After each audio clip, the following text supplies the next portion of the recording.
पंढरपुर की कार्तिक यात्रा का मेला लगा था। अनेकों साधु संत पधारे थे।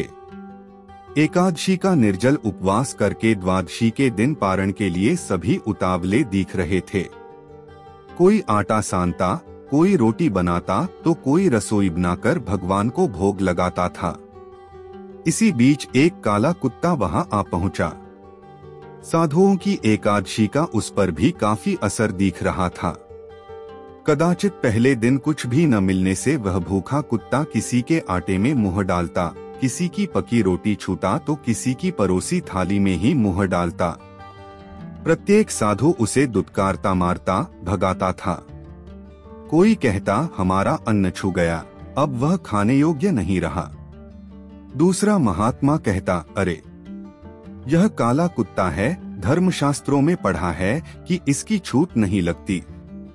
चारों ओर से तिरस्कृत कुत्ता नामदेव के पास आया और उनकी सेकी रोटी लेकर भागा।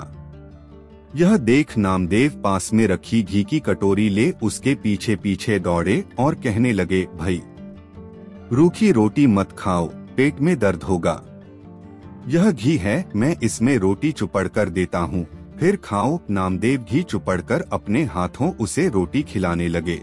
सभी साधु महात्मा नामदेव की करनी पर हंसने लगे और कहने लगे, नामदेव पागल हो गया है। पर नामदेव ने उनकी परवाह नहीं की। अंत में पेट भर जाने के बाद श्वान ने मनुष्यवाणी में नामदेव से कहा, नामदेव सचमुच तुम्हारी सभी प्राणियों में समान दृष्टि है। यहाँ जुटे हुए इन महात्माओं की अभी विषम दृष्टि मिटी नहीं, पर तुमने सर्वत्र समदृष्टि रखने का मेरा आदेश अपने अंतर में भर लिया। यह कहकर श्वान रूप भगवान अंतर्धान हो गए। उपस्थित सभी साधु महात्मा नामदेव का भाग्य सराहने लगे और भगवान को खिलाने का अवसर पाकर भी उसे खो देने पर पछताने लगे।